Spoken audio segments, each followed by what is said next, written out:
मंडी आरती के घर फायरिंग का हुआ खुलासा।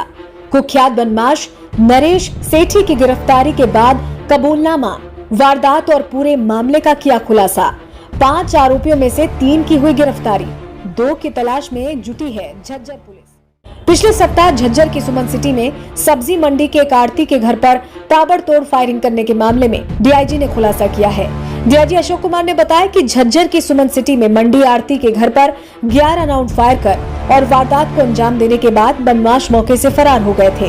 इस पूरे घटनाक्रम में शक की सुई कुख्यात बदमाश नरेश सेठी पर घूम रही थी। पुलिस हरकत में आई और सेठी व उसके साथी कपिल को प्रोडक्शन वारंट पर लाकर अदालत से रिमांड पर लिया तो पूरे मामले का खुलासा हुआ। आप बताइए सर। पहले देखिए 20/6/2020 को राजकुमार है, सुमन सिटी में रहता है। ये सुमन सिटी में रहता है और सब्जी मंडी में आड़त का काम करता है।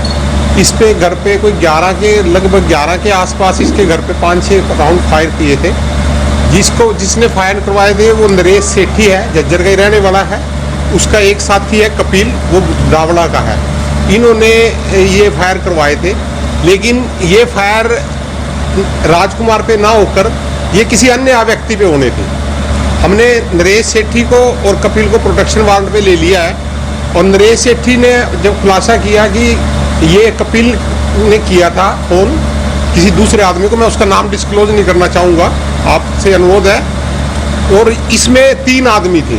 इसमें एक आशीष था, आशीष उर्फ बच्ची बहल का। दूसरा था हरीश गुड़ा का। जो ये हरीश है गुड़ा का, जब इसको पता लगा कि नरेश सेठी पेश हो गया है, उसको प्रोटेक्शन में ले लिया, उसने रोनी स्पेशल सेल में सिलेंडर कर दिया। तीसरा था इसमें शमशेर खुंगई का, वो हमने पकड़ लिया है, उसकी हमने अरेस्ट डाल ली है। आज हम उसको रिमांड पे लेंगे। नरेश सेठी और कपिल का भी हमने 5 दिन का रिमांड लिया हुआ है और अभी इनसे पूछताछ जारी है, कोई और खुलासा। डीआईजी ने बताया कि ये फायरिंग सुमन सिटी में किसी और के घर की जानी थी, लेकिन गलतफहमी में ये फायरिंग मंडी आड़ती के घर पर हो गई। आईजी ने घटना की मुख्य वजह बताते हुए कहा कि सेठी के साथी कपिल के गांव के ही किसी व्यक्ति से रंजिश थी। इसी रंजिश के चलते सुमन सिटी में रहने वाले इस व्यक्ति को भयभीत करने के लिए ही कपिल ने फायरिंग कराई थी। आईजी ने बताया कि इस मामले में 2 आरोपियों को जल्द ही गिरफ्तार कर लिया जाएगा। बता दें कि व्यापारियों के झज्जर बंद व प्रदर्शन के बाद पुलिस हरकत में आई थी। तो उनका घर भी आसपास या कोई आसपास ही घर है। तो चूक कैसे हुई इनसे? ये गलतफहमी में चूक हो गई इनसे। और उनकी रंजिश क्या थी सर? रंजिश ये थी कि कपिल की अपने गांव में किसी से रंजिश है। नहीं, डावड़ा में। तो वो जो बंदा था जो जिसको उन्होंने फोन किया था, वो उसका कहना ये है कि वो उसको शह देता था। मैंने उसको कहा था कि आप हमारे बीच से हट जाओ, अदरवाइज ठीक नहीं होगा। इस वजह पे उसने उसको फोन किया था और ये फायरिंग राजकुमार पे ना होके किसी दूसरे बंदे पे होनी थी। ये गलती से राजकुमार पे हो गई। उसको प्रोटेक्शन दी हुई है और उससे मेरी बात भी हुई है और उसने ये बात मानी भी है। अच्छा सर, कैसे?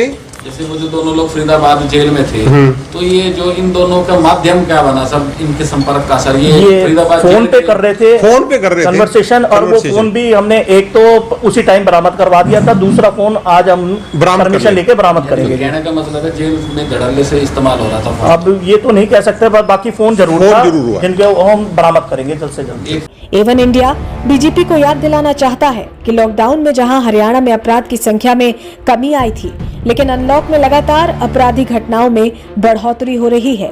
हरियाणा पुलिस के उच्च अधिकारियों को बढ़ रहे अपराध के मामलों को गंभीरता से लेना चाहिए। ब्यूरो रिपोर्ट, एवन इंडिया।